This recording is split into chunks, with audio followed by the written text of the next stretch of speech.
And with that about as close as I think we're going to get to a definitive account of yesterday's crash, let's head on with stage 9, which sets out from Torrevieja off up along the Costa Blanca towards the double difficulty of the day, which is the Cumbre del Sol. The riders climb it twice, peeling off at a height of 345 metres the first time. That's a second category climb.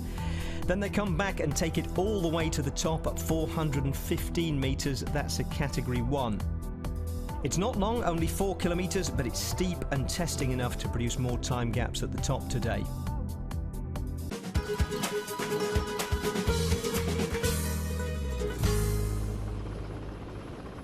That's where we're headed. That is the top of the Cumbre del Sol, a category 1 climb that will be the final act of the 9th stage of this amazing vuelta, this brutal vuelta where barely a day passes without someone coming to grief or some young, brilliant, talented rider showing their worth. Orica Greenedge then leading round their man in the red jersey, who is just that. And you can see here from this left hand of the way it kind of snake dog legs around this way. They're just about to catch the break, but it means you can see the peloton is so strung out when they hit the bottom of this climb, immediately there's going to be gaps opening up. Hence why Orica Greenedge timed it perfectly, being able to just lead Chavez right into it. So he's in the perfect position now. And if he wants to, he might do like the last couple of days and go right from the bottom. Well, Peter Seri has decided to do just that. He's going right from the bottom, and he has dragged Johan Bagot with him first to react. Bagot obviously did a lot of work there to bring the trio of chase riders across to our lead 3, including Geraint Thomas, who's trying to react to this move. And now it's the turn of Peter Seri. Ethics Quickstep all day have been engaged in a 1-2 manoeuvre in this breakaway. Originally in the group of 14 riders, they had 3. And now Seri is their remaining candidate. He is leading the race up these immensely steep foothills here of the final climb, the Cumbre del Sol. Johan Bagot takes over, but behind them you can see the catch has already been affected and the peloton is on. I think Chavez is going I know he's sitting right at the front, so he's running out of teammates now. You see this is goes to show how hard it is. Valverde in the green jersey is there, Chavez the red jersey, Joaquin Rodriguez in the Katusha, Quintana. That's the 4 riders here before the favourites. There's no domestiques left. This is mano mano right from the very bottom of the climb. We see this very rarely. Well, this is a selective quartet. This is a really significant move, and the green jersey of Alejandro Valverde is leading it. You can see Rafa Maika, I think, trying to react behind them, and you can see the white jersey of Tom Moulin digging in, holding on. The gap is closing. Fabio Aru is trying to get across to them, but for the time being, it is Chavez, Valverde, Rodriguez and Quintana who are setting the pace on these lower slopes, which go up to something close to 20% as Quintana makes a move. Quintana just getting out of the saddle and settling into a higher tempo and taking them round right-handed. Some brutal climbing here. Joaquin Rodriguez is looking very much in control. He kind of closed that gap. He waited to see where the other guys were going. He could see Quintana go, waited to see the Novia Ract as Aru's now coming up. So he was badly placed at the bottom of Aru, hence why we're only seeing him now, which goes to show how important it is. No immediate sign as the camera just pans around the corner of Chris Froome. I could see Nicholas Roach there. Wasn't sure I could see Chris Froome able to react at this point. Be interested to see if the helicopter picks him out. I can see the white jersey though in the bottom of your screen of Tom Dumoulin, second in GC, as Alejandro Valverde makes his move now on the left hand side. This is a really blistering acceleration. They look at each other behind. Quintana won't chase. He doesn't have to. It's down to Aru. Aru takes it up to try and get back. And Quintana's looking very relaxed, and he just watched. He just kindly pulled across gradually, got on Aru's wheel, and this is the classic. It's just going to do 1-2, 1-2. The 2 Sky riders you saw at the back there were Nicholas Roach sitting in 3rd place overall going into today's stage, and Sergio Henao, the other Sky rider, as well. Valverde just measuring himself here. He hasn't got away, not this time. That's not to say that a rider like Valverde won't have another go. No, and he's a very clever rider. He knows he won't be attacking this early unless he knows he can take it to the top. So he's just going to keep plugging away. Him and Quintana are going to keep doing that 1-2. They've got Aru just in their sights sitting there, and that's the only guy who's really monitoring them at the moment. There's a group of about 10, maybe 12 riders who've broken the elastic and got away a little bit, and the last of them on the road that I could see was Louis Maikes. I could not see Chris Froome amongst this selection. He's not there. 2 of his teammates are, but he is absent. Tom Dumoulin, there's Froome. There's Froome. He's been dropped off the back. You can see the group ahead. That you can see the white jersey of Dumoulin. So he could just get back. I'm sure he will if he digs deep here. This is very classic Froome kind of riding, in that he would have got to the bottom. We didn't see him very well placed. Sky didn't do their usual mass lead out. Orica Greenedge did that. but he keeps calm. He knows it's a 4K climb. He's just going to get his pace and not take any risk, as Tom Dumoulin himself takes it again, like we've seen the last couple of summit finishes. Well, Dumoulin, the big-time trialist from Holland, who is a revelation on this Vuelta, has decided to take matters into his own hands. He senses the possibility of a red jersey at the end of this climb, if he can win it, but that is a huge ask, as you can see, is that Chris Froome there reacting. He's got his way right from the back of the bunch to the very front and takes his place alongside Nairo Quintana. So that's some recovery from Froome, and now he's looking over at Quintana to see what he's got to offer. Yeah, and I'm wondering if that's Gonçalves, who's on Dumoulin's wheel, who we've seen the last few days as well, being very, very active in the finishes and on these summit finishes. It could be Gonçalves, it could be maybe David Arroyo. I think it's more likely Gonçalves. But yeah, no, you see Chris Froome, he manages, and is that Nicolas Roche maybe who's coming across? Yes, it is. It's Nicolas Roche who's now gone again. He's seen that Chris Froome's got up there. Now it's up to Nicolas Roche to force action. As the red jersey reacts now, and he goes past Joaquim Rodriguez. Chavez now on a defensive ride for once, and he's taking with him Nairo Quintana. So two Colombians together on the wheel of Nicolas Roche and Joaquim Rodriguez on their wheel. But up front, Tom Dumoulin leads the race. Chris Froome reacting, trying to get across to Rodriguez and Quintana, and Chavez is going again. You can see the acceleration from Chavez. He's past Dumoulin, I think, or he's getting onto Dumoulin's wheel. Look at the speed of Aru now going by. He's just this is what Aru can do, these really strong accelerations. It's very much different to Chris Froome, who, look, he's not necessarily in trouble, but he just sits at his kind of cadence, his power output. He's very good at rationalizing and maintaining his effort that will last him to the summit, rather than doing these little bursts. Do you know what? This is brilliant racing all the way up this climb. It's fascinating to watch. Tom Dumoulin and Esteban Chavez, in many ways, the stories of this opening week on the Vuelta, and they are side by side at the very front of this race on stage 9. 1.9 kilometers remaining.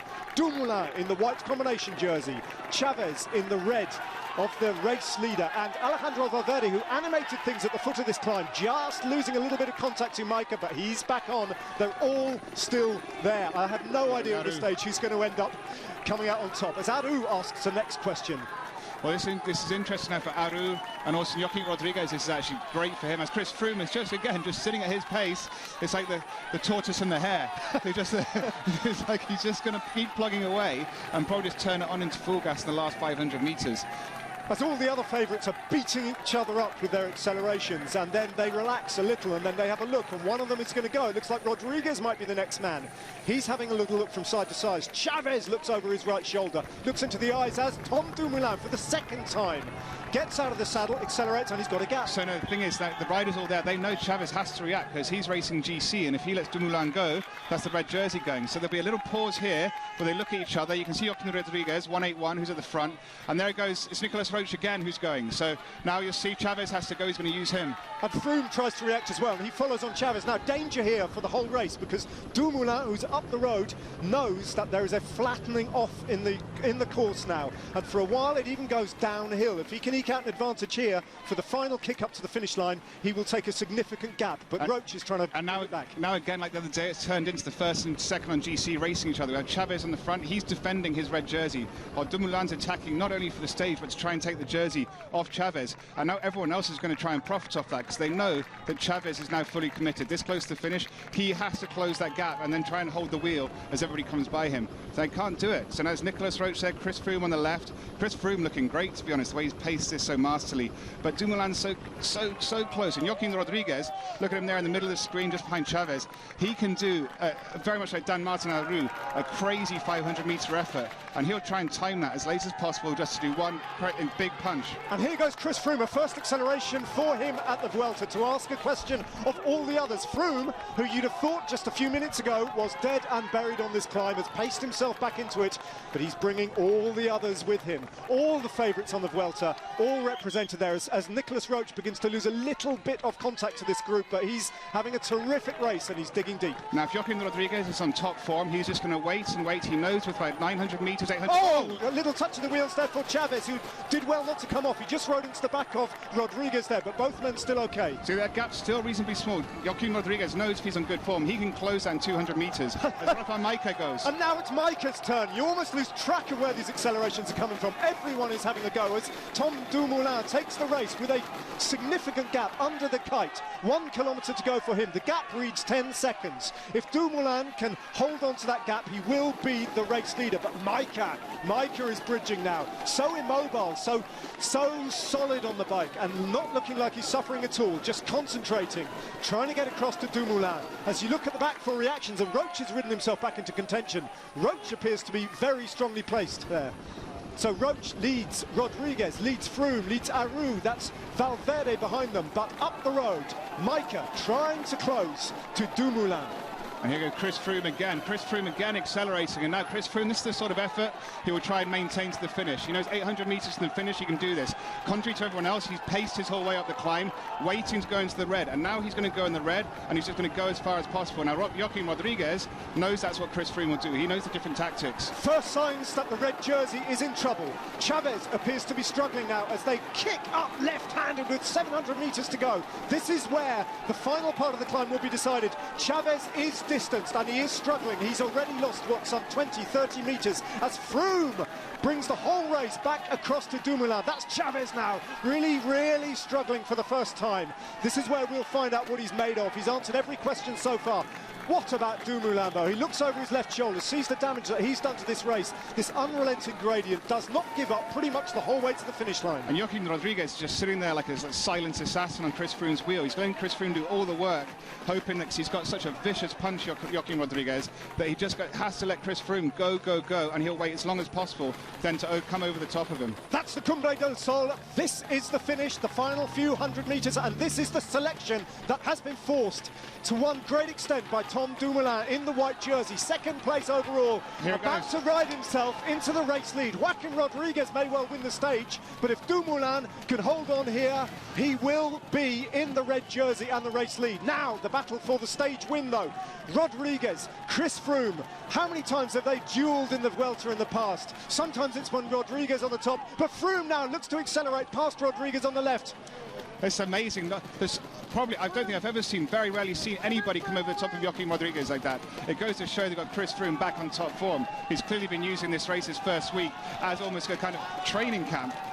Well, it's some training camp if that's been the case. He has a glance over his right shoulder, that typical high cadence, the head bobbing down, looking at the stem, measuring his effort. That's all he's done all the way up this climb. Know his strengths, forget about the opposition and ride out a win. But Dumoulin behind him, digging so deep to take second place. In fact, he's on Chris Froome's wheel. I wonder if Froome even knows he's there as Dumoulin looks to power past him. Tom Dumoulin then goes past Chris Froome. Froome denied at the last by this immense ride from this fantastic Dutchman. Dumoulin takes the win. He's the race leader at the end of today. Chris Froome back from the dead on this climb. Joaquin Rodriguez in third place. Fabio Aru leading the best of the rest. That trio won, but Aru is coming across the line. He'll be making good time on some of his rivals. Rafa Majka enters the GC frame on the Vuelta for the first time. Nairo Quintana beaten, and also his teammate Alejandro Valverde in the green jersey. He has lost time on his rivals today. To Tom Dumoulin, Nicolas Roach digging deep, he'll have lost a bit of time. Pozzovivo across the line, Louis Meinquez, and there is the red jersey just coming to the finishing line now of Esteban Chavez. He will no longer lead the Vuelta at the end of today, but if that's the end of his reign at the head of affairs in this year's race, it's been glorious. Who knows what he can produce for the rest of the duration of this race as Landa comes over the line with now, I think that was at Nieve, Gonçalves, and Esteban Chavez struggles over the line some way down on all his big rivals. Tom Dumoulin, though, what a story he is, and what a potential Grand Tour winner we have. Is it too early to say that? Can Tom Dumoulin actually take this all the way to Madrid? It's maybe a bit too early because we see Chris Froome's getting better and he is the proven Grand Tour rider, but no, I mean, this is, I don't think we've ever seen Tom do anything like this. Who knows? Well, Chris Froome certainly knows that Dumoulin deprived him of the stage win, although despite indications early on the climb, he put time into all his rivals. Chris, you rode your own race there very intelligently and very nearly got the win. I'm gutted. I thought I had it for a second there, but yeah, Dumoulin's shown incredible form in this race, and hats off to him. He's a young rider with a bright future ahead of him. The guys did a fantastic job for me today, keeping myself, Nico Roche, Mikel Nieve and Sergio Henao, the 4 climbers at the front of the race, and bringing us into the climb in the perfect position. So we've got them to thank today for all the hard work they did. And just tell us about that final climb. You dropped off, you rode back, and you attacked 300 metres to go. Was it too far out? Yeah, well, I don't think so. I mean, I gave it everything, and I did try and ride more conservatively at the bottom to try and save something for an effort at the top if I had the legs. And more than anything, I'm just happy that I was up there and didn't lose too much time today. Well, in fact, he didn't lose any except the 2 seconds to Dumoulin. Joaquin Rodriguez was third at 3 seconds behind him and 5 behind the winner. Those 3 picked up time bonuses of 10, 6 and 4 seconds. Fabio Aru was fourth at 16 seconds, just ahead of Rafael Maica. Nairo Quintana and Alejandro Valverde came in at 20 and 28. Nicolas Roche was at 31 seconds, with Domenico Pozzovivo and Louis Meintjes right behind him. The big loser of the day was Esteban Chaves, in trouble for the first time this Vuelta on a climb. He lost 59 seconds to Dumoulin, 1:09 with the time bonus, and with that the red jersey, which meant multiple trips to the podium today for Tom Dumoulin, starting with the stage winner presentation. Dumoulin is now also up to second behind Omar Fraile and the King of the Mountains. Fraile got all his points on the first ascent today. Now, we saw Alejandro Valverde caught up in the crash early in the stage, and we also saw him on the podium for the team presentation. Not sure why, since Sky lead that competition and placed best on the stage. Anyway, he left there for a check-up where it was established that his shoulder was bruised but not broken, which might double as a description of Esteban Chaves. Today was the first time he's been anything less than excellent going uphill, and he might have appreciated not having to stick around for all the podium protocols and interviews for once, but he's still leading the points competition. Esteban, how are you?